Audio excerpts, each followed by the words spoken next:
Ang partido na ba ni Pangulong Bongbong Marcos, itong Partido Federal ng Pilipinas, ang magiging powerhouse o pinakamalakas pagdating po ng 2025 senatorial elections? Yan ang tanong, no? Ito ba ang magiging powerhouse parang PDP before, no? Na kayang ipanalo kung sino yung mga miyembro nitong partido na yan. Pinag-uusapan na po yan at si Presidential Son, Senior Deputy Speaker Sandro Marcos, no, nagsalita po siya dito patungkol po dito sa pagpapalakas po ng Partido Federal, yung kanilang mga pambato pagsapit po ng 2025. Nagulat tayo, actually hindi tayo nagulat, no. Expected na natin ito, napaaga lang yung mga ganitong klase ng balita kasi sa totoo lang ngayon pinaghahandaan na talaga ang 2025 elections. Kasi this year, magpa-filing na po yan ng candidacy, maikling oras na lang po yan, and then next year, election na. So, nagsisimula na pong maghanda ang mga partido. Hindi lang Partido Federal ng Pilipinas, yung iba pa pong mga partido, naka-CMD, nagsisimula na rin po yan. Ang Liberal Party, kung ano yung gagawin nila para muling mabuhay itong Liberal Party, ang PDP Laban na medyo mahina na ngayon, kakopi, less than 20 na lang yung mga members, nagsisimula na po yan na kanila magiging strategy para lumusot ang kanilang mga pambato sa 2025 elections. So ang tinitingnan ngayon at ang gusto rin naman ka-coffee, mangyari nitong Partido Federal ng Pilipinas ay maging powerhouse pagdating po ng 2025 senatorial elections. Sabi nga ni Sandro Marcos, we have to work double time. Correct. Magtrabaho ng doble at kailangan ma-appreciate tayo ng tao. Paano ba yan? Hindi gandahan ng performance, di ba? Yan naman ang ating patayan dyan. Kung maganda ang iyong performance, kung ikaw ay congressman, maganda performance mo, ire-re-elect ka. Iboboto ka, maliban na lang kung pera-pera. No? Sa ibang probinsya, nagkakaroon ng bayaran. Pero kung gumawa ka ng mabuti, maganda ang ipinakita mo, definitely ire-re-elect ka ng iyong mga constituents. Sandro Marcos 6, formidable partido federal slate in 2025.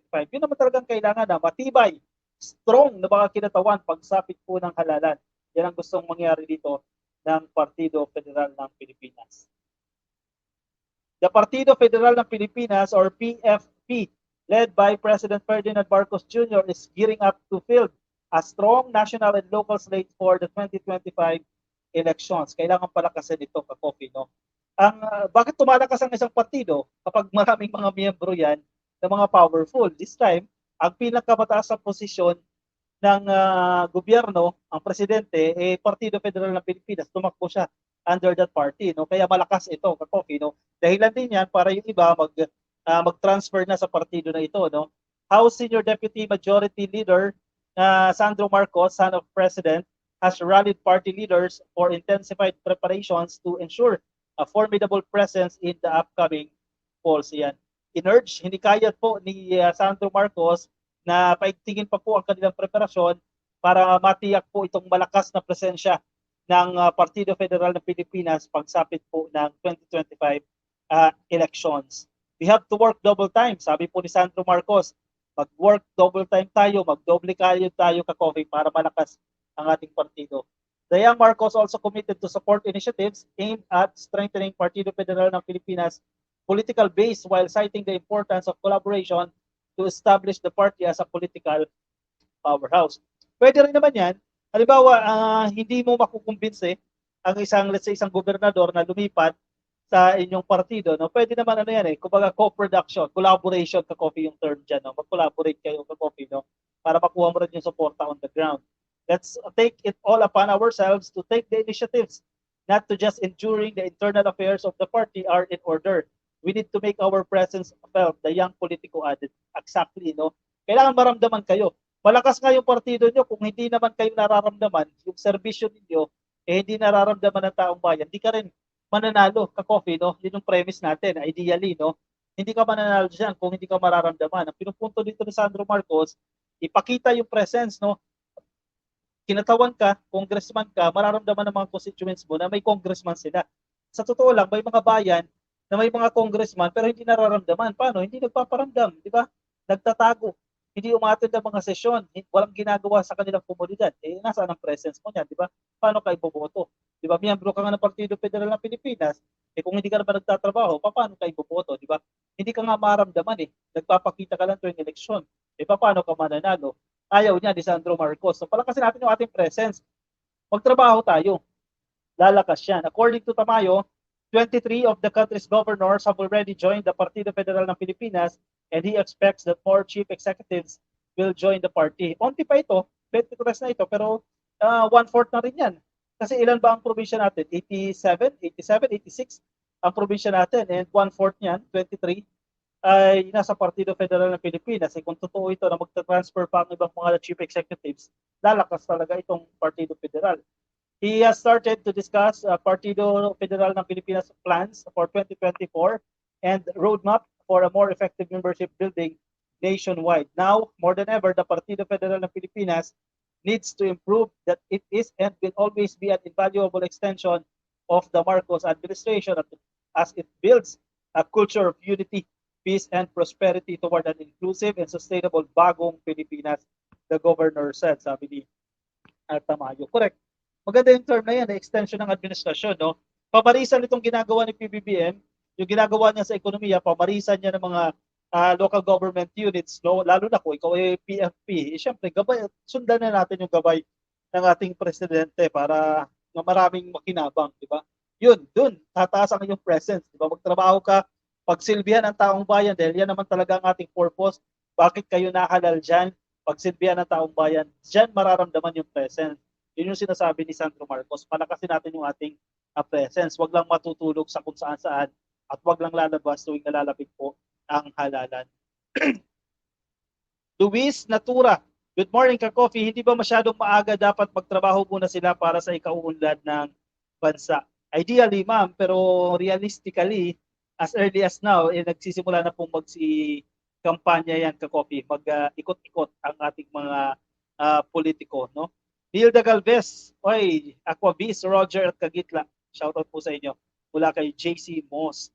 Si Mike Abe daw ang peking Panginoon, sabi ni Boy Kigol. Bakit naging si Mike Abe? Ayaw nang bumitaw, ha, sabi ni Guadalupe. Hello, JC Moss. Shoutout po sa inyo. Sikat po si JC Moss, ha. Boy Kigol, tumakbo na ka-peking Panginoon sa 2028 elections kung talagang malakas at maipanalo ka ng loyalista. Political survival lang yang iba, lumilipat sa malakas na partido. Totoo yan, ma'am. Yung mga tinatawag natin mga political butterflies, no? Kasi kailangan nila yan sa kanilang survival, no? Kumbaga papalubog na ang kanilang barko, so they have to shift or they have to transfer to another boat para mabuhay, which is a reality in Philippine politics. Reynolfo Cesar Cañete, good PM ka-coffee from Cañete, dyan sa Tacloban City. Nakikinig po sa atin on board sa Pacific Ocean. Ingat po kayo, ha, at maupay nga gabi, ha, iyo. Sir Reynolfo, ingat po kayo dyan. Kaloyal Cocomelo, nawihi, akala ko si VP Sara Boy Kigol. Yung sino ba yung Panginoon? Kasi sila sabi nila dyan. Sleepy Agility Papi, yes to Chacha para naman gumanda ang buhay ng Pilipino. Dami kasing mangmang Pinoy, hindi nila alam ang ibig sabihin ng Chacha. Alam nila ay tumagal daw ang term ng Pangulo. Exactly, ma'am. No? Kasi kung titignan mo itong actually, yung pinakinggan natin, mahaba itong press conference ni Zubiri. Ang main argument nila, ang rationale nila why they have to change the economic provisions doon sa ating saligang batas, kasi sayang yung mga trilyones po na pera na manggagaling sa mga foreign investors, hindi natin magalaw, hindi natin magamit dahil nga limited tayo, restricted tayo ng ating saligang batas. At nagkaroon na raw ito ng consultation with the economic advisors ng administrasyon po ni PBBM. At yun din ang rekomendasyon nila, di ba? Baguhin itong mga provisions na ito para ma-maximize natin yung potential na nakukuha ng ating bansa, di ba? Sa pag-ikot ng PBBM, napakaraming investments ang nakuha niyan mula sa iba't ibang bansa. Yung, syempre, it started with pledges.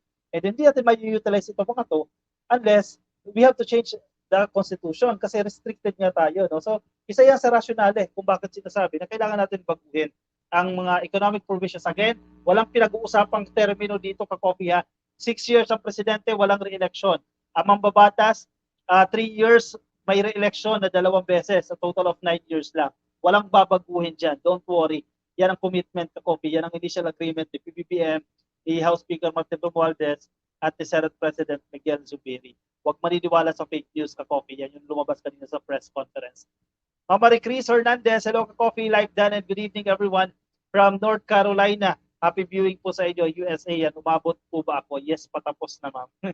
Team replay ka na lang ulit, ma'am. Patapos na po tayo. Ma'am Mirna Scholz, oy, kung ipapatupad ang federal government sa atin at mapag-aralang mabuti, kagaya ng mga maunlad na bansa under federal government, ay masundan din natin ang mapayapang pag-unlad ng bansang Pilipinas. Ma'am, hindi po pag-uusapan ng changing the form of government, no, mula going to federalism. Malabo po, hindi po yan matatouch. Ako, mahaba usapan yan, ma'am.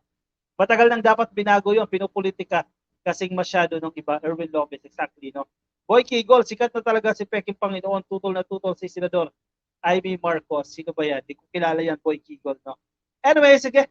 Kakofi, baka nasa Facebook po kayo, hindi ka pa naka-follow, pasuyo na lang Kakofi, click lang po yung follow dyan sa taas, no? Follow or like yan sa ating Facebook page. Kung nasa YouTube po kayo, ay i-click lang po ang subscribe sa ating YouTube channel, ang Kakofi. Alright, ako'y magpapaalam na sa inyo, Kakofi. Maraming salamat po sa pagsama sa akin ngayong Lunes ng gabi. Thank you, Kakofi. At tabayanan po natin lagi ang update patungkol po sa mga nangyayaring politika dito sa Pilipinas. Everyday tayo naka-live stream, alas 10 po ng gabi. Maraming salamat po sa inyo. Ingat kayo, Kakofi, ha? Paalam po sa inyong lahat.